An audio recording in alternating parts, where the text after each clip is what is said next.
صدق اللہ العظیم. محترم بزرگوں، دوستوں اور عزیز ساتھیوں، ربیع الاول کا غربت تمہارے لیے جشن و فطرت کا پیغام عام ہوتا ہے. تم اپنا زیادہ سے زیادہ وقت اس کی یاد میں، اس کے تذکرہ میں اور اس کی محبت کے لذت و سرور میں بسر کرنا چاہتے ہو. بس کیا مبارک یہ تھے جنہوں نے عشق و شائستگی کے لیے اپنی سماوات والارض کے محبوب کو چنا. اور کیا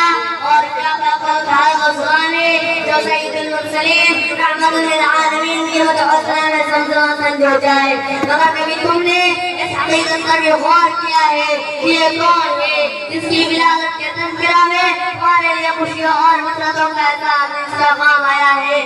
کسی شاعر نے کہا سبھی کچھ ہو رہا ہے اس ترقی کے زمانے میں، سبھی کچھ ہو رہا ہے اس ترقی کے زمانے میں، مگر یہ غضب ہے آدمی انسان نہیں ہوتا، مگر یہ غضب ہے آدمی انسان نہیں ہوتا.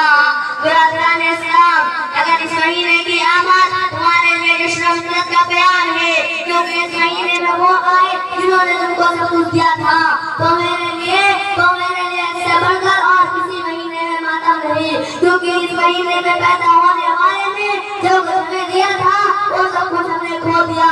تو اپنے گھروں کو حدیثوں سے آباد کرتے ہیں. ہمارے میں اپنے دل کی وجری کی بستی کی بھی خبر ہے.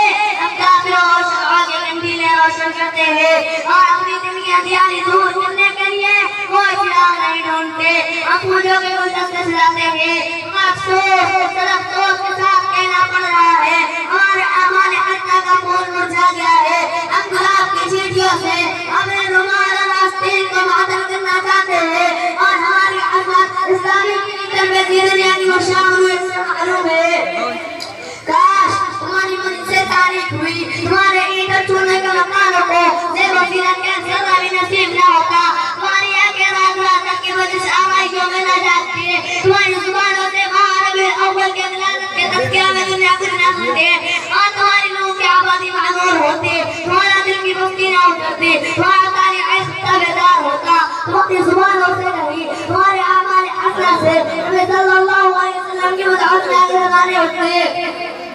اسے اردو شاعر نے کیا خوب کہا ہے، حوصلہ ہم جوان رکھتے ہیں مرتبہ عالیشان رکھتے ہیں. حوصلہ ہم جوان رکھتے ہیں مرتبہ عالیشان رکھتے ہیں. دل میں لا الہ الا اللہ تیری پہچان رکھتے ہیں. دل میں لا الہ الا اللہ تیری پہچان رکھتے ہیں.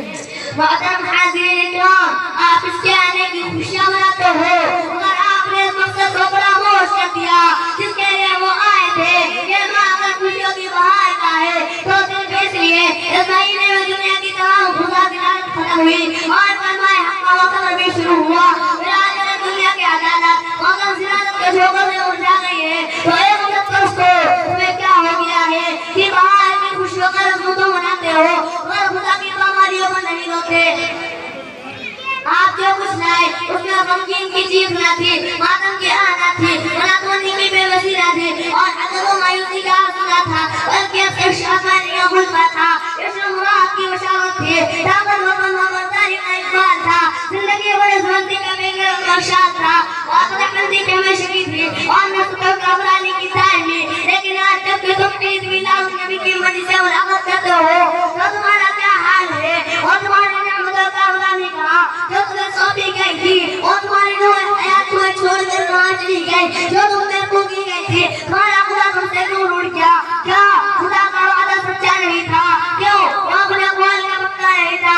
نہ تو اس کا وعدہ جھوٹا تھا نہ اس نے اپنا رشتہ توڑا. اے تم ہی ہو تمہاری بھی معلومیت بے وفائی جسے پیمانے کا کچھ توڑا اور خدا کے مقدس رشتہ کو اپنا تو اپنی بدعمالی اور غیر مقدس بندگی کا بل لگایا. خدا آپ کے غیروں کے لیے لائے باقی صرف تمہارے لیے ہے. بشرطے کہ تمہیں غیروں کے لیے نہیں باقی صرف خدا کے لیے ہوتا. اللہ تعالیٰ ہم سب کو میرے سننے سے زیادہ عمل کی توفیق عطا فرمائے. نماز دولت سے نگر آباد کرنے سے، نماز دولت سے نگر آباد کرنے سے تسلی دل کو ملتی ہے خدا کو یاد کرنے سے.